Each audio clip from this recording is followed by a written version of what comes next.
This feels amazing to do this for my city, bring it home. This is a dream come true. If these ropes wasn't 7'2", you would have went through the ropes. I landed the power punches. If you get the tattoo, I love Jake Paul, let's run it back. Bet. Let's go. Less than 4 months after their first fight, Jake Paul and Tyron Woodley are indeed running it back. After Tommy Fury was forced to withdraw due to injury, it was Woodley who answered the call for the rematch. Mr. Tyron Woodley, we called him up. We were like, hey, you want to take the fight? He has been training. He goes, sure, I'll take the fight. Let's do the rematch, run it back. I'm giving him $500,000 extra if he can knock me out. So what has changed since the first time they squared off in Cleveland this summer?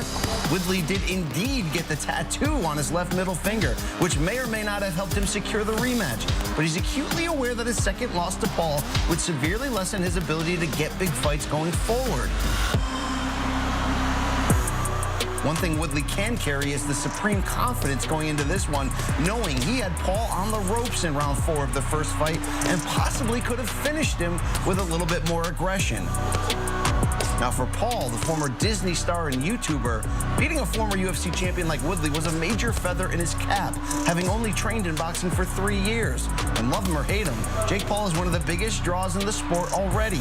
But this time around, he'll come in as a heavy favorite. And what comes with that are higher expectations. If the problem child can get by Woodley once again, he'll have no shortage of high-profile options in the near future. Will Jake move to a perfect 5-0, or can Woodley put him away this time around? Here we are, back at it. We're in for a wild night in Tampa, only on Showtime pay-per-view.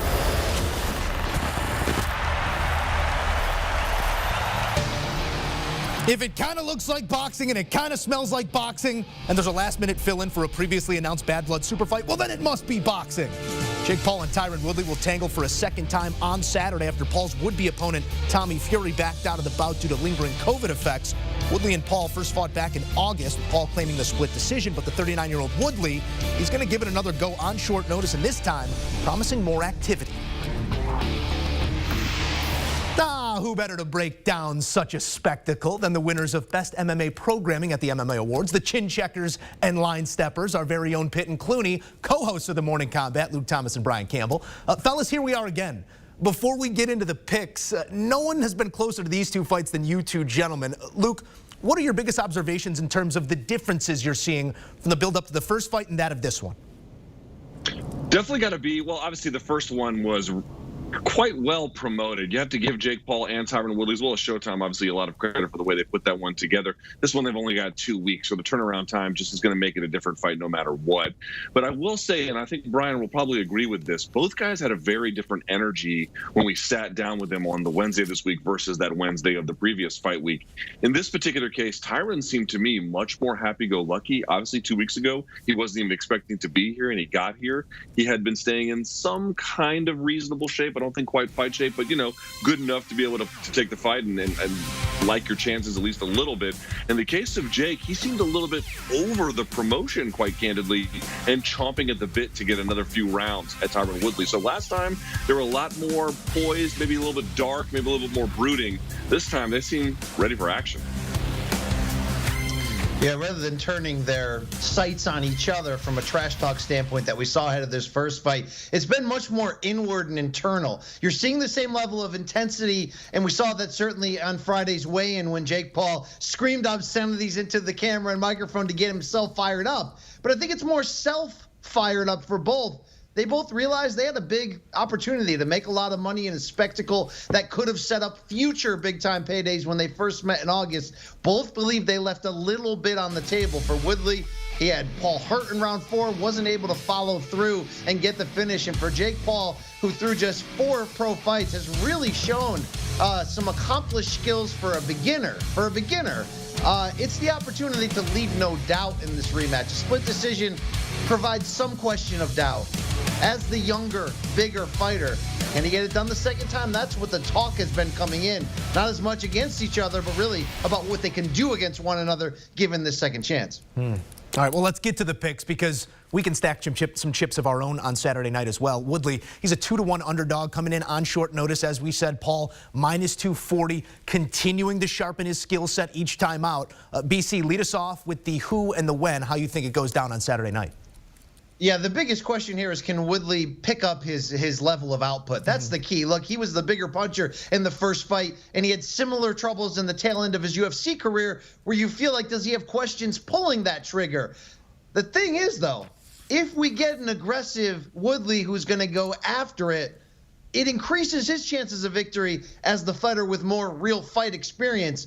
It also may increase the chances of his exit. I look for this fight to transition from boxing match, where it largely was the first time around, to a little bit more of an unpredictable, wild fight. And when it gets there, I still like Jake Paul. He's 15 years younger. He's bigger with the longer reach. I think in a one-punch scenario, he may even have just as good or better one-punch power because of that size and youth. They run it back. It will be a better fight than the first one, but I still think Jake Paul has the necessary tools when this gets a little cray-cray, so to speak, to put away the older, smaller fighter.